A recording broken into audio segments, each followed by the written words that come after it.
we begin at Gaza's main hospital and reports that officials there have dug a mass grave to bury scores of bodies. With refrigeration out for days, morgue staff say that they had no choice. Israeli forces are said to have surrounded the Al-Shifa complex. Israel says that Hamas militants have their main command center underneath the hospital. Doctors have been left with no electricity and very little fuel. But the World Health Organization says that doctors are still doing all they can to care for their patients. Filmed just a few days ago, this video, apparently shot inside Gaza's Al-Shifa hospital, gives a sense of just how many people have been crowded inside. And according to medical staff at the facility, dozens of newborns have now been removed from incubators and placed together on beds in the open. So they are literally in a very bad situation where you slowly kill them unless someone interferes to adjust or to improve their situation. But these are very critical kind of cases where you have to be very sensitive in dealing with them. You have to take care of each of them in a very special way. But currently, they are all in open space. They are all with each other with no infection control measures. Israel's ground offensive has been moving ever closer to the gates of Al-Shifa hospital in recent days, with the US president joining the growing international calls for restraint.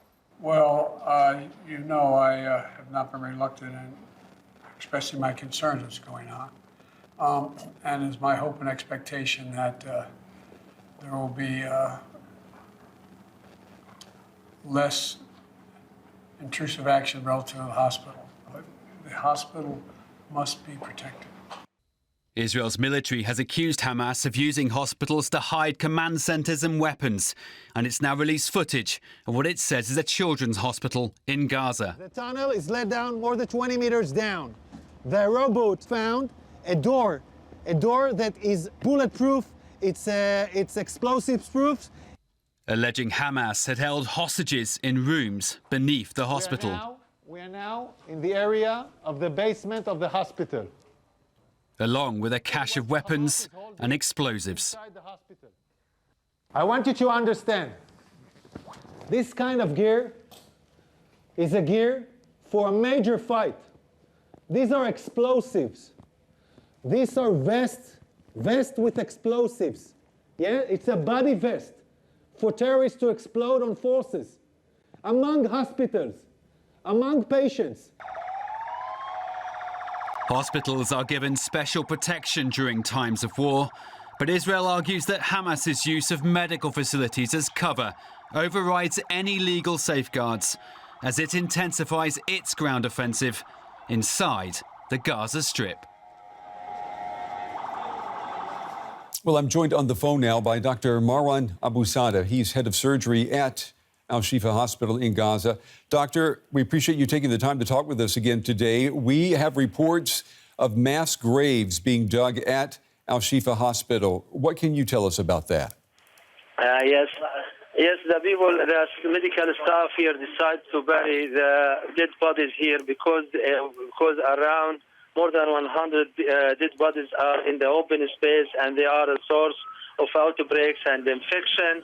So we succeeded this morning to open a big hole as a mass grave, and we buried till now 82 dead bodies in that grave.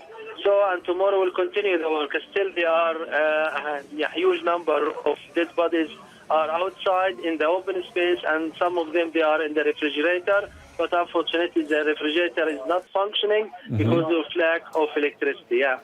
And Doctor, the World Health Organization, it says that your hospital is still somehow functioning. Help our viewers understand, how in the world is it possible for you to doctor people in such conditions?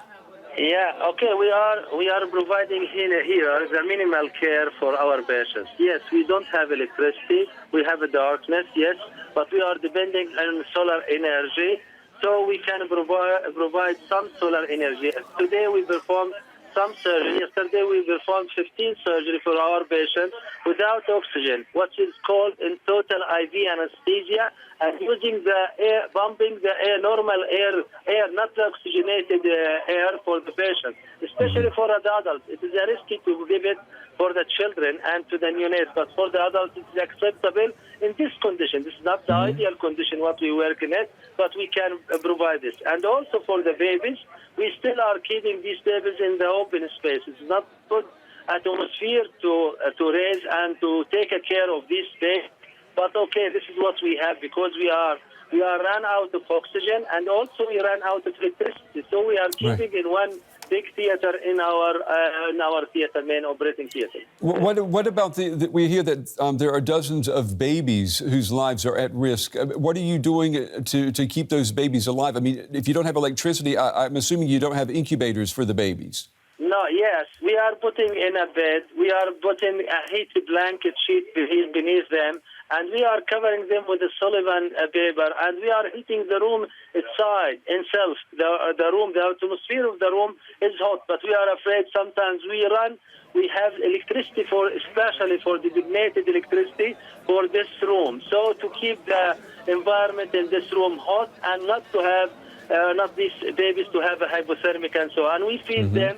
And this is under the control of consultants and neonatologists, the head of department, and we have staff to take care. This is the only solution, but the best solution for that is to provide the fuel and to repair the oxygen generator, and we can place these patients, these babies in our neonatal ICU, really. We are fortunate to have incubator, but we cannot place them in this room because we don't have the oxygen for them and so on. Okay. Doctor, do you know, has anyone been able to leave? Have they evacuated from the hospital, or is it simply too dangerous for anyone to leave the grounds of Al-Shifa? No, as a person, as a medical person, I cannot leave this hospital and to live this hospital, 50 patients in this hospital. Apart from the we have 600 injured. We have around 45 patients with end-stage renal failure who are in hemodialysis. They have to have hemodialysis. Unfortunately, for the 3 days, they did not perform any kind of hemodialysis, and they are going to die if we not perform this is kind of hemodialysis for them. They are a resident. They are captured inside the hospital. They cannot move anywhere. So this is an issue for these people. Dr. Marwan Abu Sada, head of surgery at Al-Shifa Hospital in Gaza. Doctor, we appreciate you taking the time to talk with us tonight. Thank you. Thank you. Bye-bye. Well, from Gaza to Israel, I'm joined now by Sami Sockol. He's a correspondent covering the story for us from Jerusalem tonight. Sami, U.S. President Joe Biden, he has urged Israel to protect civilians at Al-Shifa Hospital and to use, and I'm quoting here, less intrusive tactics. Is that likely to influence Israel's military operations? I can tell you that the Americans are also suggesting that there will be an evacuation from the Shifa hospital that will be done by a third party. That means that there will be some international force that will come and solve this problem. Because Israel is determined, and the Israeli military is determined to take over the Shifa hospital. IDF spokesperson and Minister of Defense, they've all been saying that the Shifa hospital and under the Shifa hospital is where you have Hamas fighters. And they're talking about the network of tunnels that exist in the Gaza Strip that are used by Hamas and that are linked together with the Shifa hospital. And they view Shifa hospital as a military target. And we just heard the other day the Israeli foreign minister saying that it believes that there will be international pressure on Israel in 2 or 3 weeks. That means that until now, Israel does not really feel that there is pressure on it. And Sami, do we have any idea who that third party would be that you mentioned? No, I mean, this is just a kind of like a new suggestion that is being bounced, but we're talking about a party that is clearly not Israeli or Palestinian and international, maybe the World Health Organization.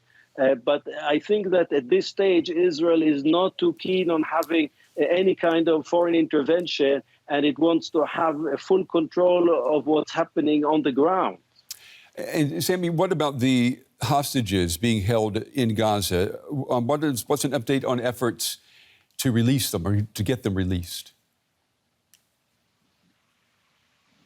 Well, there's a cabinet meeting, and this cabinet had to make serious decisions as to the kind of deal, whether Israel will go ahead and agree to the kind of deal that's being discussed with the moderation of Qatar.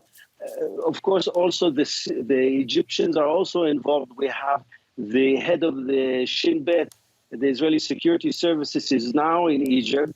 But it seems that Qatar is playing the leading role in these negotiations. There are different kinds of formulas. According to one formula, the first wave of hostages that will be released will be children. So all the minors from Gaza will be released, and Israel will also release Palestinian minors in Israeli prisons. And then we're talking about the release of women and elderly people. And of course, the question will be, Israel, what will it return? And there's also a debate on how long will the ceasefire be, whether it will be 5 days or a shorter period, which is what Israel would like to see. Journalist Sami Sockol with the latest from Jerusalem tonight. Sami, thank you.